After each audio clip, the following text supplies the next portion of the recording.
Hindi mo kailangang sumikat, hindi mo kailangang makilala, hindi kailangang maraming pera para maging mahalaga. Hindi mo kailangang maging tanyag o magkaroon ng malaking pangalan. Ang mahalaga sa iyong buhay ay ang puso mong may kabutihan.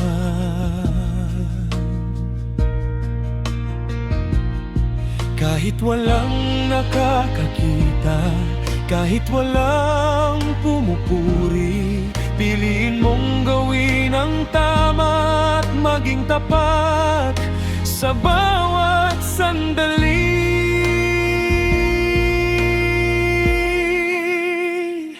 Hindi mo kailangang maging sikat, ang mahalaga naging mabuti ka.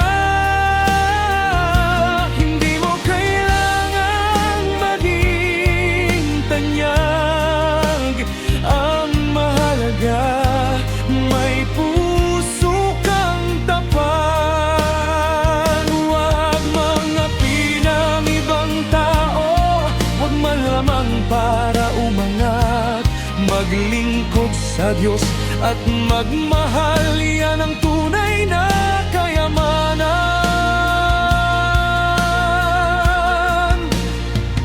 Huwag mong maliitin ang mahina, huwag pagtawanan ng may problema.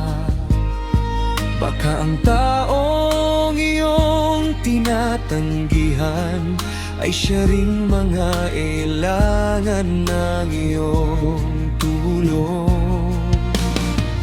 Huwag mandaya para lamang manalo, huwag kumuha ng hindi sa iyo, huwag gamitin ang ibang tao para lamang makamit ang gusto mo. Kahit walang nakakakita, alam ng Diyos ang iyong ginagawa. Ang kabutihang tahimik mong ginagawa ay nakikita niya sa iyong puso.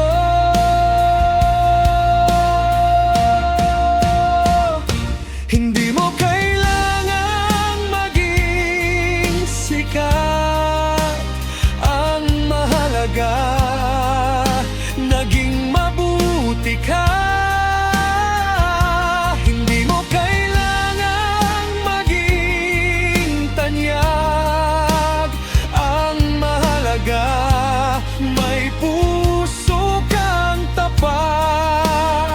Huwag mangapin ang ibang tao, huwag man lamang para umangat. Maglingkod sa Diyos at magmahal, yan ang tunay na kayamanan.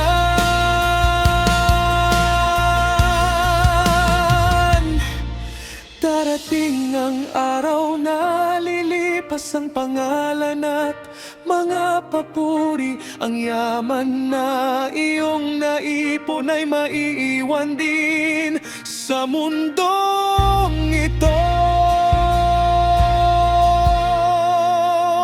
Kaya habang may panahon ka pa, gumawa ka ng kabutihan. Tumulong ka sa nangangailangan at magpatawad ng buong puso.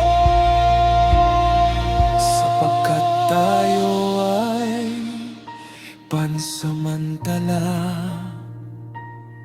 sa mundong ating ginagalawan. Ngunit ang pag-ibig at kabutihan ay mananatili sa mga puso.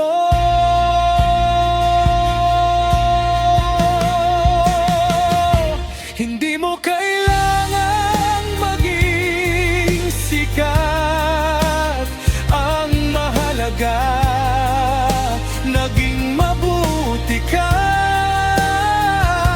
Hindi mo kailangang maging tanyag, ang mahalaga may puso kang tapat. Huwag mangapin ng ibang tao, huwag man lamang para umangat. Maglingkod sa Diyos at magmahal at gumawa ng mabuti sa lahat.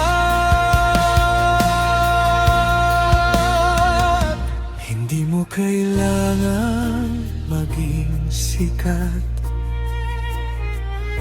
hindi mo kailangang makilala. Kung sa buhay mo ay may natulungan, ang mundo ay naging mas mabuti dahil sa'yo.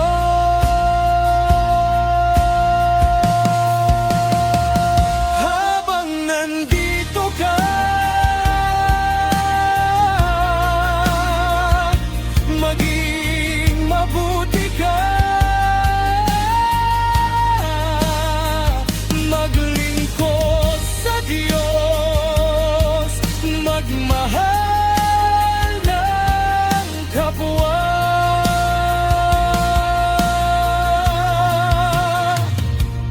Huwag mangaman, huwag manlaman.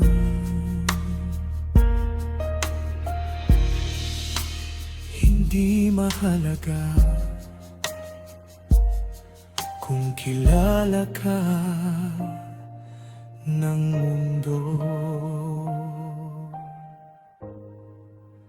Ang mahalaga